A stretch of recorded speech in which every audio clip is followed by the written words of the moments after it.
everyone, and happy Friday. We have made it through another work week. We've made it through one first alert weather day, but now we're kind of watching for round two. Now, what you see behind me on the sky cam is kind of a gray and cloudy day. We've had a few peaks of sunshine here and there, but this cloud cover is actually good news when it comes to our severe weather threat. Helps to diminish it slightly. However, we are still watching that first alert weather day. Let's get right to the latest forecast for you and what we're expecting here tonight. Looking at the risk, this is from the Storm Prediction Center. See if my graphics want to load here. I might have to close it out and start it back in. One second. But we are still looking at that severe weather risk. It's just been trimmed a little bit from what we were seeing early this morning. The midday update from the SPC kind of trimmed that level 2 out of 5 risk for severe that we were seeing. All right, let's try this again here. That we were seeing, and now we're just seeing that in part of the far southern valley and into Lakes country. So this is where we're anticipating scattered severe thunderstorms. Marginal means isolated. Isolated severe storms, those areas highlighted in the dark green. Now, any storms that do become severe could bring the possibility of a tornado. Large hail up to the size of ping pong balls, gusts 60 to 70 miles per hour, and localized heavy rainfall leading to the potential for flash flooding. Our ground is already quite saturated from a couple of heavy rainfall events that we saw earlier this week. So here's what we're anticipating.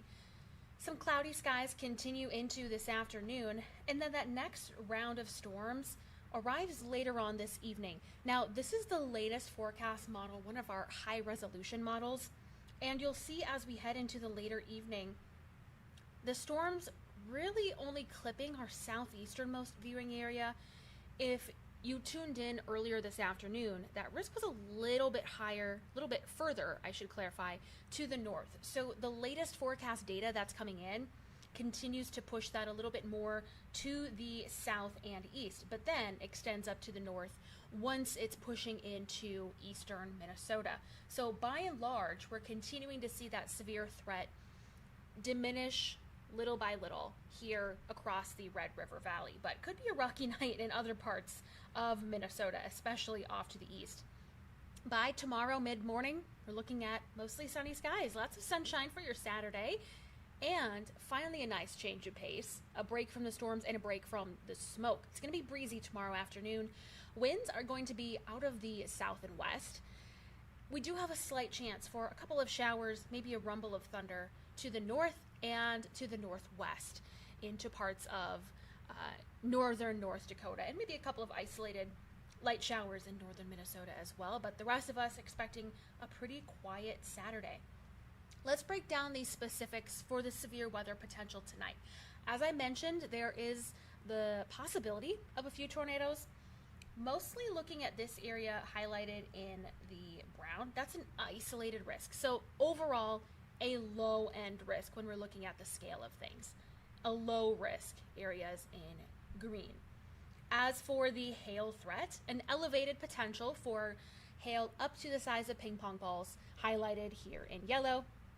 Isolated large hail threat in the brown. And the wind threat highlighting those same areas. Isolated gusts 60 to 70 miles per hour. More of an elevated threat, gusts 60 to 70 miles per hour there in the yellow. Rainfall potential mostly to our south and east.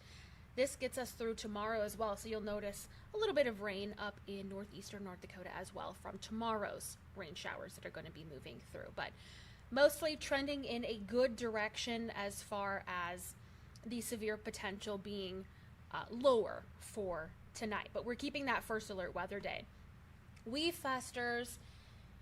More storms tonight as we went over that potential still there.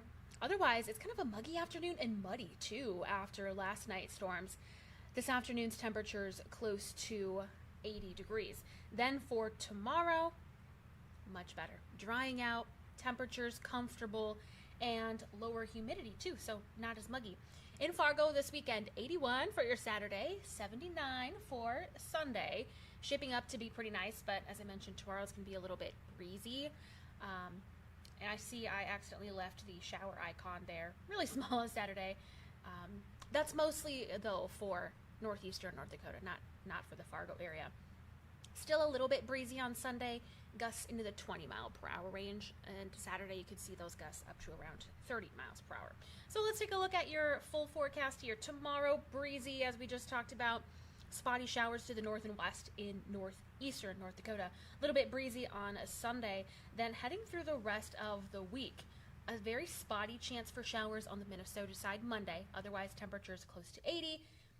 Really, temperatures close to 80 throughout all of next week. Slight chance for some showers and thunderstorms Wednesday evening and again on Thursday evening. Friday shaping up to be pretty nice. Next Saturday, pretty nice as well. A couple models are pinpointing some kind of hit and miss shower activity and some thunderstorm activity through next weekend and early next week. Nothing is looking organized, but we have slight chances for a couple days into the weekend and early next week. So overall for tonight, yes, we are still looking at thunderstorm chances, but not as great as it was looking earlier. So continuing to trend in the right direction. We need a break from these strong and severe thunderstorms. In the meantime, tune into our newscasts tonight at 4, 5, 5:30, 6, 6:30, 9, and 10. We'll bring you updates on your Valley News Live weather app as well as on social media, on air, and on the digital side as well. Have a wonderful Friday and a great weekend.